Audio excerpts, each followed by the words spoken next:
Welcome to the Leslie Hawkins podcast. Each week, my guest and I discuss one pivotal moment in their life, what they learned from it, and their words of wisdom. From the outside, our guest was living the life. A beautiful family, a career as an executive in the public sector with upward momentum. She had the kind of resume that screamed success, prestige, power. But something was off. A persistent, uncomfortable feeling that the life she had built wasn't quite the life she was meant to live. So she did something that took equal parts clarity and conviction. She stepped away, taking an unpaid sabbatical for a full year to finally get quiet enough to listen. What she heard changed everything. This is a conversation about the gap between a successful life and a fulfilling life. Welcome to the Leslie Hawkins podcast. I am so grateful that you are here joining us for another episode. Please join me in welcoming today's guest, Rachel Barbaro. So Rachel is an executive leadership coach. She is an organizational consultant, a workshop facilitator, and keynote speaker. There's not much that this woman doesn't do. So welcome. So glad you are here with us today. Now, you and I met through Be Uninterrupted, through Women's Network, and you're one of those people that I instantly clicked with. And so I'm really happy that you are joining us today. This is going to be a lot of fun. It's a lot of fun. Yeah. Yes, exactly. Definitely. I felt the same way about you, Leslie. I was like, I have to get to know this woman. She's extraordinary. There's an energy between us. How about that? Yeah. This podcast is all based on one question, which is, what is one pivotal moment in your life? And the reason that that is the question is because, first of all, it's universal. Like, everybody has pivots, some good, some bad, some that they've chosen, and some that have been chosen for them or imposed on them. And there is definite peaks and valleys through all of these pivots. And so I wanted to create this platform for people to hear about some incredible stories of the human spirit, the resilience, the agility, and learn from amazing people like yourself on how have they managed through whatever pivot that they've gone through. So let me ask you, let's kick it right off with what would be one pivotal moment in your life? Thank you, Leslie, for that question. What a powerful question. I think back to the big pivotal moment for me was a number of years ago. I was in my late 30s and I was in a senior leadership role in the public sector. I was leading a big team. And I remember it was a spring day and it was a Friday afternoon, about 4:30, the end of the day. And I was sitting there in my office and I'm watching people leave for the weekend and saying goodbye. And I'm about to sit down and do my approvals for the week. And there's, meeting materials and public disclosure documents and all these things I need to get through. And I closed my office door and I looked out the window and I took a deep breath before I opened up the package and got into all the emails. And in that moment, in that little pause that I gave myself, I had the awareness, the life that I'm living, I don't really like my life. Oh, I don't really like this. Ouch. Yeah. It was big. It was really big. Very big. Okay. So can you tell us a little bit about the kind of role that you were doing before? What did that like? What was your life like before that one moment? Yeah. So, it was pretty good. Yeah. By I think a lot of external eyes, everything looked really good. I had a 20-year career in the public sector in Ontario and in BC. I was in a senior leadership role. I was married with two young boys, had a really successful career, got into leadership in my late 20s. Like, I was very young. Good. I was tapped very young, had some extraordinary mentors mentoring me. But I got this sense that the life that I was living, even though externally, it looked a really good corner office. I had an EA, a big team leading a branch. It didn't fit anymore. And I realized that it was, perhaps I'd created this life and this career that was deemed successful by external factors, not really what I really wanted. Right. Yeah. And so what would those external factors have been? Like, was it money, prestige, those things that you were, by which you were, I guess, deeming that it was successful? Yeah, I think money, prestige, reaching to a certain level, a certain amount of salary, a certain amount of power and impact and influence, which felt really good for a really long time. Leadership is a privilege, and it was an absolute privilege to be in leadership, at such a young age and build my leadership career for over a decade. And I adored it. But there came a point where I realized I had made choices and I had sort of developed this path based on, I think, fear and creating a career that would give me external validation. Yes. And make me feel like I was good enough. And I had an element of control and I had an element of power. And there was something else sort of percolating and birthing within me that was ready to emerge. And I'm so glad in that moment. I'm in my mid-40s now, in my late 30s back then. I listened to that little awareness that came in, like, I don't really like this. Like, wait a second. I'm kind of in a movie and like, I don't really want this. And although, the people that were 5 or 10 or 15 years ahead of me in their roles in the organization, and I have a lot of respect for them. I'm friends with many of them still today. I didn't want to do what they were doing. Right. It wasn't for me anymore. And I think we sort of develop, whether it's a relationship or a marriage or a career or a job, we make these decisions at a younger age. And a lot of time we're unconsciously influenced by fear and wanting to be safe. Totally. And that's okay. We're doing the best we can. But then as we get to learn new skills and become more aware of our patterns and some of our conditioning, well-meaning, family or influencers or mentors, people influence us, we get to become aware of, okay, was that me? Is that what I want? Or is that what I thought success was? Right. Yeah. By someone else's measure. Totally. Right. Yeah. Okay, so you're sitting in your office Friday at 4:30. By the way, you weren't leaving the office like everyone else. I wasn't, no. Right? So that probably screams a little bit of also the situation you were in, right? Yeah. Long hours, long days. Big time. Tons of pressure. Oh, yeah. Yeah, incredible pressure. And so what did you then do? What was your next step? Once you have that realization, is it like, actually, I'm going to just close this up, peace out, I'm out? Or what did you do? I think I enjoyed, I'll speak to something you said, if I could circle back to something you said. I know you were in leadership for a long time. Yes. So everybody sort of pieces out for the weekend and then you're like, okay, everybody's now I get done. To start my day. Exactly. Now I have to start my day and start the review and start the approvals and think about what's coming up. And there was just all these little moments for me where, I would be at the ROM with my kids and back in the day, it was my BlackBerry. Like I'm dating myself, or like my iPhone would be lighting up with stuff. And I was like, no amount of money is going to satiate me in terms of what I'm giving up right now. Yes. I want to be with my kids right now. I want to have chunks of my day and my week where I'm not available for work. And in the role that I was in at the time, I didn't have that. And that was a sacrifice I was willing to make for a number of years. But I think once I had begun to do a little bit of work on myself, whether it was with my own executive leadership coach, whether it was via therapy, just reading, listening to podcasts, I was like, oh, I can actually have boundaries. Like I don't have to be working all the time. So that was a real distinction for me. And I also, a lot of my leadership career, I was the only woman on an all-male leadership team. Yes. And that was tough. Very. That was really tough. And I had a mentor tell me once, I had to let somebody go. I had to fire somebody. And I was struggling with it. I went to my mentor's office and she dismissed her assistant and she made me a cup of tea herself. I'm sitting there drinking a cup of tea with her. And she's like, I was really broken up about having to fire this individual. And she was like, Rachel, do it your way.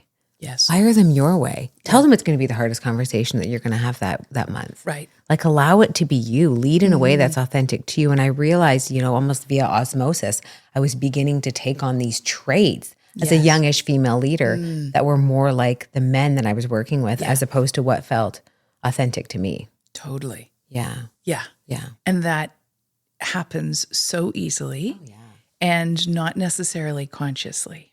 It's right? Yeah, absolutely. Where you all of a sudden you find yourself fitting into a mold, becoming something and someone else that you don't, at some point, you just stop recognizing. Absolutely. And in that moment, that pause on that Friday afternoon at 4:30, Yes. I was like, this is a really good life, but I don't really want it anymore. No. It doesn't fit me. Yeah.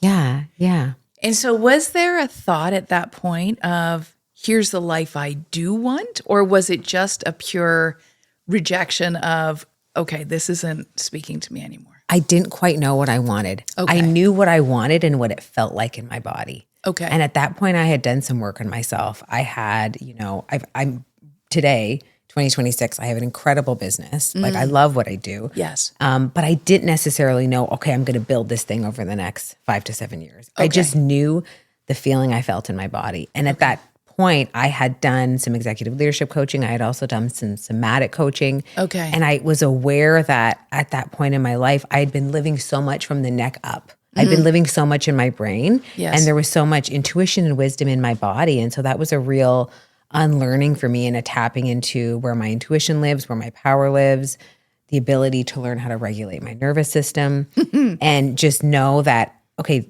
I know there's something else I'm meant to be doing and this ain't it. Right. Yeah. Yeah. Okay. And then at some point you close a folder, you head home, and do you say to your husband, okay, so guess what? Da, da, da, da. Remember that mortgage we have? Remember those 2 kids? Remember this new house we just bought a few years ago? Yeah. Anyhow, so about that, honey. Right. So what did you say? How was that? Oh, he thought it was a terrible idea. Absolutely. He said, why don't you wait till you're 50? He goes, why don't you just wait a few more years so we pay off more of the mortgage? And I looked at him and I was like, babe, I love you, but I can't. Yeah. I can't. I gotta go. I got to do something else. There's something else I'm meant to be doing. Okay. And he was well-meaning and he Yes, really for supportive. sure. But at that point, he was like, oh, this is not a good idea. Yeah. Yeah. Like, honey, here's a glass of wine. Yeah. Please, can we reconsider? Got Yeah. it. I mean, I Okay. don't drink in that moment. I wish I did. Yeah, but exactly. yeah, totally. Yeah. That's a lot. That was a lot. And then there was all these other external factors happening with one of my children. Oh, And I'll touch on that briefly. So at that point too, I think life gets loud sometimes. very. Life shakes you a little bit when you're meant to make a change. And then if you don't listen, life gets even louder. And whether it's with your body, whether it's with your health or inflammation or your friends or your family, these signs start to come up for you. And that year, my eldest son, I have 2 boys, my eldest son was diagnosed with a really rare low vision condition called ocular cutaneous albinism. Oh my. Low vision, Okay. wears glasses, needed some vision therapy, needed some support, and he was also struggling at school. And so we did a psychometric assessment, psychoeducational assessment, and he was diagnosed with very pronounced dyslexia. Oh my goodness. And me working from 8 till 6 every day, and him being in aftercare, if he was going to learn how to read, that wasn't going to work anymore. No. Yeah, he needed a lot of support. And so Okay. that happened that same year. Okay. So that also was I think a glimmer, like a bit of a light, a tea light on the trail saying, okay, there's something else that needs you. And I know anyone who's listening and you as a mom, when your kids need you, Yep. you will move a friggin' mountain. Absolutely. I will do anything for my kids. And in that moment, it awakened in me this need of you need to show up in a different way for your son to be successful, for him to learn how to read, Yes. for him to get the support that he needs. And the life I was living was not going to allow me to do that for him. Yes. That was a huge factor too. Yeah.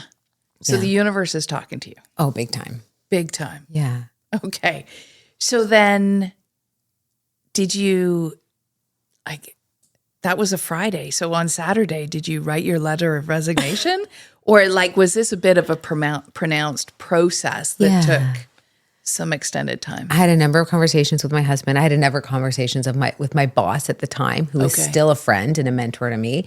And that individual said, well, can we try to make it work? Could you not work between 2 and 4, but then work from 6 to 9 every night? And well-meaning, I was like, no, I don't think that's gonna work. And I really reflected and I really realized that I needed to step away. I needed to take a pause. And after 19 years of working consistently, I needed to step away. So I took a sabbatical. I took an unpaid leave. Good for you. Completely stepped away. made the decision at the time. I had been doing a lot of mentoring and a lot of coaching, and coaching and mentoring are two different modalities. Yes. But I made the decision that I wanted to get my coaching accreditation. Okay. I wanted to be an accredited leadership coach. I loved leading, but I loved coaching more. Okay. There's an element of leading where you're telling somebody what to do. You're giving them a direction. Coaching at its essence is seeing the person in front of you as entirely resourced. Yes. And you're just asking with presence, with self-awareness, questions to help them discover all the wisdom they have in them. Okay. And that I loved. That I could feel, again, somatically in my body. Okay, that was lighting me up. And, I've had the privilege in my career to be a media spokesperson, to have briefed many cabinet ministers, premiers, to work, had a great career in the public sector. And that for a time lit me up. Yes. But there was an awareness for me that happened where that was ego. That was the ego sensor being lit up. And then when I was coaching or when I was mentoring or when I was speaking, facilitating and helping my son, there was a different sensor in me that was getting lit up. And I feel like that was my, that was my true self. That was what I was meant to be doing. Right. So that was incredible information. And so good. I'm glad I listened to it. Right. So are we. Yeah. Okay. So how long were you on a sabbatical then? It was for a year. I took a 1-year sabbatical. So good. Yeah. And I never came back. And you never came back. Yeah. Yeah. I'm going to guess your boss probably knew at that point. I think so. Yes. Yeah. Okay. Yeah. That's Yeah. amazing though, honestly, that you worked with an organization, granted it's public sector, that would allow you to do that. I get it was unpaid, but there's something to be said for the organization that they allowed that as well. Absolute privilege. And throughout that year, I was, having information interviews and having conversations within folks in the organization because it was my intent at that time to go back in and lead or to coach. But as the year went on and as time went on, I almost as a mistake, as a happy accident, I built a business. I built this plane, with a glue gun and some popsicle sticks. I built this plane. I built this business because I had to have so many paid coaching hours to get my accreditation. I had to have 100 paid hours. And then, oh my God, Leslie, the plane started flying. Yeah. And I was like, damn, this plane is flying. I've got to learn how to pilot it. And that was an incredible experience. But I loved being a public servant. I truly loved it. Even the night before I gave my resignation, I still did a best possible outcomes, worst possible outcomes list. I sat with it. It was a huge decision for me to make. Yeah, that is. Because you had invested a lot of time in it as well. Absolutely. Right? And the organization had given me so much. Mm-hmm. Yeah. Yes. Yeah. That's amazing. Okay, so you've taken your sabbatical. Yeah. You then resign. Yeah. But with the resignation, was there a part of you that you knew that you were going into the right direction? But there's also a stability with what you were previously doing. Oh, yeah. 100%. So then you take the leap of faith. Yeah. And you're like, I'm all in. I'm all in. Okay. So explain to us what you're doing now then. So right now, after being all in for a number of years and building, it's a privilege to lead the business that I lead now. I absolutely love what I do. I really have two arms of my business. Okay. One arm is I partner with corporations. Okay. And I help them unleash the power of their leadership team. I help leaders create really high-performing teams. Nice. There's a number of different tools that I use: Leadership Circle 360s, facilitated workshops, speaking, one-on-one coaching, and I work across different sectors. So tech, law, hospitals, finance, energy, work with clients, a couple in Europe, mainly in North America. And then the other arm of my business is the Empowerment Club. So that's a group leadership program for women, female leaders, female entrepreneurs. I've been running that program for 3 years. And it's a 6-month coaching journey, small cohort and a community of women. And it's a privilege. That work is from my heart, from my soul. It's a privilege to have coached and worked with close to 100 women now. And I teach in that program, honestly, a lot of the tools that changed my life. Okay. A lot of the tools that took me from that moment thinking, oh my God, this life, I don't really like it, to, having the really successful business that I have today. Okay. Yeah. That's amazing. Where did the Empowerment Club come from? It came from a meditation. I was meditating one morning and it kind of just like, for anybody who meditates, I think you'll understand you get sometimes messages or intuitive hits. And I had noticed on my journey of, integrating and expanding myself and becoming a better leader and becoming a coach, my preference initially was always to do one-on-one work with somebody, to work one-on-one. Yes. But what I noticed is as humans are relational beings. And what was interesting is humans, particularly women, when you're in a group dynamic, whether it's coaching or therapy or something else or learning, all your stuff comes up. Yes. Because we're relational beings, even if it's unconscious. Oh, why is she wearing that? Or why did he look at me that way? Or I don't want to say that. What will they think of me? And you actually move a lot faster in group. People can move a lot faster and they also have the support and the momentum of a community. So I had this idea one day. I've had a meditation practice for over a decade and I was meditating and I was like, why don't I build a group? Why don't I, in that group, teach and coach and facilitate on the tools that changed my life the most? And I thought, I'll do it for everybody. And then I was like, no, I was intuitively called to do it for women, women who are in leadership or women who are in entrepreneurship. Because I think, there's a special breed. Like you're intuitively, if you're a female leader and you're a female entrepreneur, you're a change maker. Yes. And I was like, that's who I want to work with. Right. Yeah.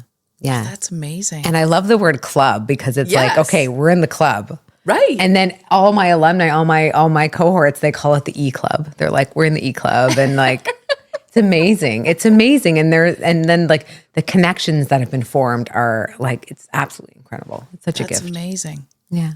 Okay. And so you've been doing that for 3 years? For 3 years, yeah. And you've been running your business for how many years? I've been running my business for 5 years. 5 years. Okay. Yeah. And so going from public sector to entrepreneurship, what have you learned for those of us who are newbies in the entrepreneurial space? Well, girl, you don't look like a newbie. You're making it look pretty good from where I'm sitting right now. Oh my gosh, you got to be a little crazy to be an entrepreneur. I think so. Got to be just like the sea salt on the chocolate. You got to be a little sprinkle of crazy, and not in a bad way. Yes. But there's got to be a part of you that's unique and different than everybody else. And to be an entrepreneur, from my perspective and my experience and what I see in Empowerment Club and other entrepreneurs that I work with, you have to always want to be in a state of creating and creation. Okay. Because I think an employee mindset, you're often reactive. Yes. So you are reacting to direction from the board or the politician or the president or what have you. But to be an entrepreneur, you always have to be in a state of creation and creating. Because if you just keep reacting, you're not going to build anything. Right. That was a huge, huge learning for me. Getting over myself. Like entrepreneurship brings up all your stuff. Like I remember leading my first workshop or doing my first Instagram story, I was like, what if these people see it? What if they don't like me? Like I had so much fear. Yes. I had so much fear, but so real. You had that too? You experienced that too? Absolutely. Imposter syndrome, like times 10. Yeah. It's so interesting. But there was this like intuitive feeling inside of me that I'm meant to be doing this and like just keep going. Right. And I believe in that saying of kind of like, do it scared. If you're scared, do it anyways. But I also think that, triggers or when we feel activated or when we feel scared, that's just unintegrated and unhealed parts of us that need to come in. And I think what makes me really unique in how I approach my work in Empowerment Club and with my clients and my corporate clients is I can be ferociously corporate and strategic. I know how to navigate a lot of complex dynamics for my corporate clients, but I'm also a deeply spiritual person. Okay. I am deeply spiritual, and I believe that most people have an opportunity, I think, to be more fulfilled and have greater joy and greater impact the more they connect to who they are intuitively and their higher self. And I think we all are able to access that. No matter who you are, where you are, you all have the ability to access it. And it doesn't need to be, with an app, or it just needs to be, the ability to question your thoughts and really think about, is that mine? Is that what I want? Or is that something I've been conditioned or I've been told? And then paying attention to your body, what intuitively and somatically in your body feels like you and what feels like clenching or resistance. There's so much intelligence in our bodies. Yes. It's the challenge, though, of knowing what your body is trying to tell you. Oh, yeah. Yeah. And that's a talent. Absolutely. Yeah. What is one of the things you said earlier was in your practice, you focus on somatic? Somatic, yeah. What's that? Yeah, so somatic coaching is something that really came about in the 1970s. And there was a number of folks in the psychotherapy space who noticed that if an individual in therapy pays attention to the sensations in their body, they make more advancement and they make more improvement than just traditional talk therapy. So I am not a therapist, but I am trained in somatic coaching. And it's really, it's from the Greek word soma, and it's about bringing the body into wholeness and even just paying attention in the present moment to your body and the sensations that you're having in your body on purpose. And I would encourage anybody, there's different resources that you can do. You can find different podcasts or access things on YouTube. But I think working with somebody who's trained, whether a somatic coach or a somatic therapist, it can be really, really insightful and really interesting to start to map that sensation of anxiety or burnout, maybe that you're feeling in your chest or your gut or a tightness in your throat or your shoulders. Where is that coming from? And having somebody ask you and guide you with some thoughtful questions. Because I'll tell you, when I was coached, I worked with an executive leadership coach who, by a fluke, happened to be somatically trained. Okay. And on my own journey, many, many years ago, I uncovered so much about myself that I didn't even know existed. So interesting. Yeah. It's not for everybody, but I think if you feel called, if you feel interested in it, it's definitely worth exploring. Yes. Okay. So in your programs and in the work that you do, it's more traditional leadership coaching Absolutely. as well as definitely. somatic. Okay. So it's a bit of both. Yeah. I don't like, bring out a crystal and do somatic coaching and drop somebody into their body in the very first coaching session. I mean, that's accessible, but I have a deep love and appreciation for the essence of executive leadership coaching. Yes. And I love that. My favorite clients that I get to work with in that space are, CEOs, chief administrative officers, SVPs, because we get to move so fast. Yes. And it's such a gift to hold space for those individuals or even a team of them and really bring awareness to those well-grooved patterns that maybe they have in their brain with themselves, with their work, with their home life, or in terms of them in relationship to the rest of the leaders on their leadership team. Okay. Yeah. I absolutely love that work because I think there's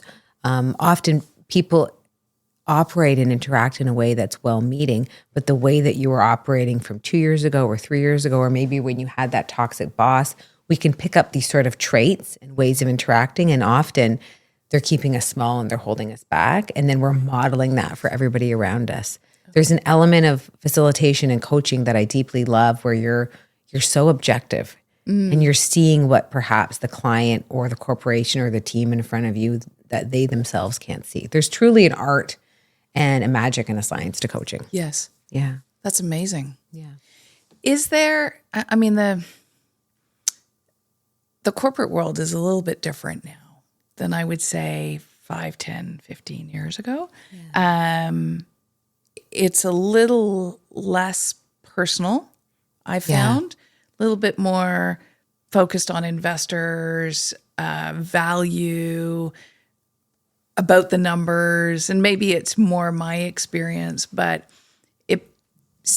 interestingly enough, I found coming out of the pandemic, it became less and less about the people, although I would say that the pandemic should have been a reason where we actually focused more on the people. It's what people needed. It's what they totally needed, right? Yeah. And yet we came out of the pandemic and everyone went back to actually being more distant than together. Yeah. And so in your coaching, have you found patterns of what that looks like? Have you found that there's ongoing similarities in some of the challenges that the people you're working with are managing? Yeah, absolutely. I think ongoing challenges that I see in different teams, whether they're in the US or whether they're in Canada or whatever sector is, there can be an element of people pleasing, well-meaning people pleasing, where I don't want to rock the boat, and that really holds a leadership team back from unleashing their full potential.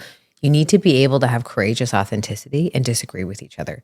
Right. You have to have, I use a term, I was teaching in the energy sector a couple of weeks ago, and I used a term called, you have to have the psychological safety and the connective tissue to disagree with each other. Mm-hmm. You have to be able to disagree with each other in order to, create the best process or the best mandate or the best product or whatever it is you're working on. You have to have that connective tissue. And I think, to your point, Leslie, we missed a little bit of that coming back from the pandemic, because it was like, okay, heads down, get back in the office and get back to work. Right. Yeah. And what people really needed, and what they still need, is they need human connection. Yes. What I also adore about coaching is that you bring your full self to coaching. Mm-hmm. I might be coaching a COO, a CAO, an SVP, a leadership team. And if something's happening that morning or the previous day, perhaps with their mother or in-laws or their kids, it's not off limits in coaching. No. Just because it's leadership coaching, let's bring it in. Right. Because there's patterns in how we operate at home and how we operate at work. And, for me also, I noticed I had kind of compartmentalized myself. I was a certain way at work, and then I sort of was a certain way at home. And one of the things I deeply love about entrepreneurship, and I'd love to know if it resonates for you, you just kind of get to be you all the time. Yes, you do. Yeah. Yes. It's kind of nice. It is. It is really nice.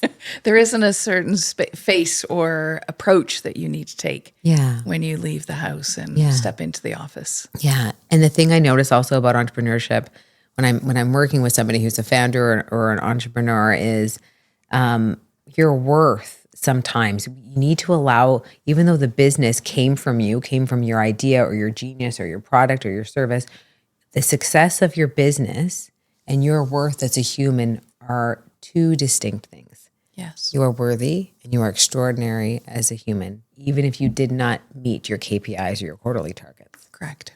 Yeah. And that's a really important delineation for founders or entrepreneurs. Yes. And it's so interesting because it's so intertwined. Oh my gosh. Right? I did or did not hit my numbers this month. So I am therefore good, not good, doing well, not. Yeah. Like it can be super overwhelming. Definitely. Okay. Definitely. Wow. So given the journey that you've been on, how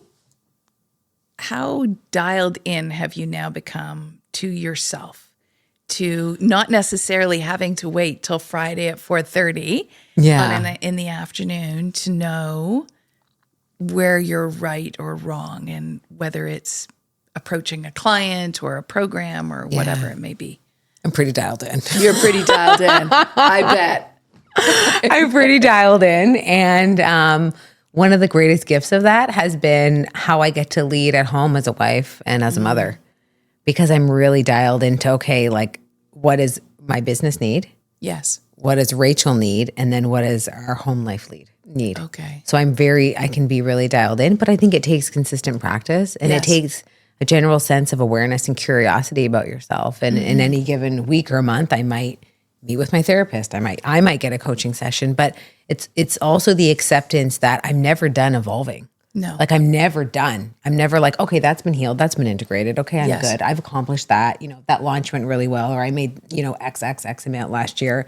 You're never done. You're always evolving. Yeah. And for me, that gives me a sense of lightness. Yes. Like, we're never done. Oh, like an exhale. Right. Like, we're never done. We just, I use a metaphor of, like, I feel like I have this, like, bedazzled, like, toolkit with, like, all these, like, purple and pink fabulous rhinestones, like a bedazzle kit that they had in, like, the 80s. I was a kid in the 80s. So good. And in that beautiful toolkit, I have all these different tools. Right. And I just get to pull them out.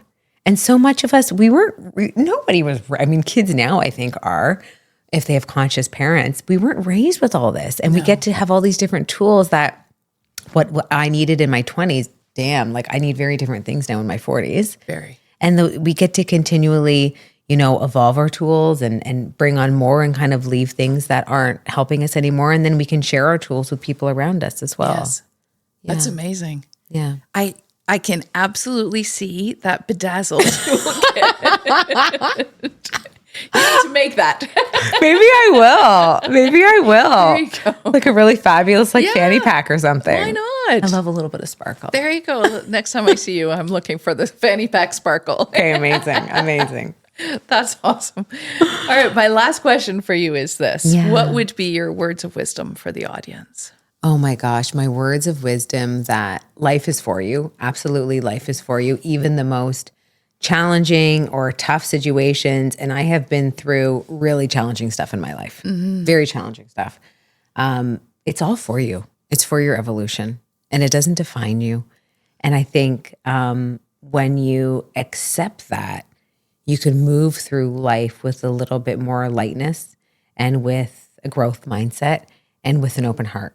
I think if you pay attention to the things in your life that close your heart, that collapse you, that make you feel fearful or in judgment of yourself or judgment of others, you will embody your life and inhabit your life with a closed heart. But if you have a commitment to growth and working on yourself with a practitioner or with somebody else, getting coaching or therapy or support, and the curiosity to really think about, what am I here on this planet for? Like, what am I here to do? What is the impact I want to have? What is the joy that I want to create for myself and then others? And then, okay, how can I make income doing it? Right. And if you have the curiosity, follow the glimmers, follow the tea lights, follow the threads, and approach life with an open heart and with that element of curiosity. And like, my God, life will show you. Yes. Life will show you, and it will absolutely blow you away. I had a beautiful moment, if I could share the story really briefly. I was a couple years into building my business, and as I shared that moment where what was happening with my son and everything happening with myself in that moment of I don't like my life. And a few years into building my business, I was in the kitchen and I was like prepping dinner, and my kids come in and I'm like, unpack your lunches and refill your water bottles and like do all the things. And my oldest son had just got a laptop at the school, and I had advocated, Tiger Mom, I got him an accessible laptop, right? A brand new accessible laptop that the TDSB paid for. Yes. Yay. And he came in the room and he gave me a hug and he said, Mom, I Googled you today. He goes, you help so many people with what you do. And I was like, oh my God. And that moment for me, where so many years earlier, his two diagnoses were what led me down that path. That was just a beautiful moment for me of like, okay, yeah, you're where you're supposed to be. This is what you're meant to be doing. Oh, I love that. Yeah. So life will give you those signs. Yes. You just have to be willing to listen. Yeah, absolutely. That's fantastic. Well, thank you. Thank you so much for being here. Thank you for sharing your story. And to all of the people that you have helped and the people that you will continue to help, forever grateful for you, because you are really making a difference. You're making a difference in so many people's lives. And I'm glad that Friday at 4:30 happened. And I can imagine it was a tough road. Yeah.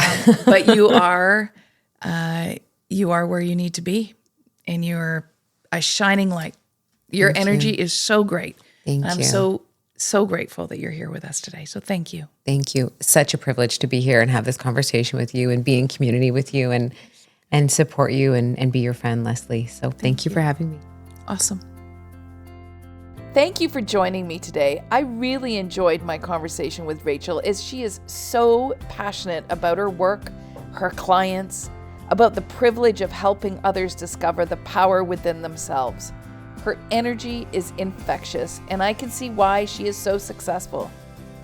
If this story resonated with you, please share it with someone you care about, and be sure to subscribe so you can continue to hear more pivotal stories involving one question, one turning point, one powerful story.